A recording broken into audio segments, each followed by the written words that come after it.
Breast cancer chemotherapy is known to be linked with cognitive dysfunction in treated patients. However, the precise cause of this chemo brain phenomenon has been unclear to researchers. Now, a Stanford School of Medicine study led by Dr. Shelli Kesler explores one of the most promising biomarkers of cognitive impairment, the default mode network. The study was published in the Proceedings of the National Academy of Sciences. The default mode network is a series of interconnected brain regions that are active when a person is at wakeful rest and not focused on external stimuli. Post-chemotherapy cognitive impairment, or chemo brain, is a type of neural dysfunction that is a direct result of chemotherapy treatment. To explore a possible connection between chemo brain and the default mode network, Dr. Kesler and colleagues examined 58 women with a history of primary breast cancer.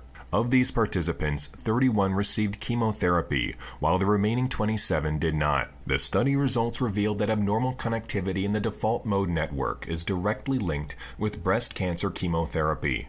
The patterns of default mode network connectivity made chemotherapy patients and the control group distinguishable with 90 to 91% accuracy. In addition, the chemotherapy group also reported substantially greater memory and executive function problems when compared to the control group. This study that we just did, which came out in the Proceedings of National Academy of Sciences just a few months ago, we used neuroimaging. So we used functional MRI to look at a network called the default mode network, which you may be familiar with from Alzheimer's research. It's a very sensitive biomarker of that, and turns out to also be a very sensitive biomarker of chemo brain. And so women who have a certain pattern of connectivity and disconnectivity in that network are much more likely to have chemo brain. And that's using a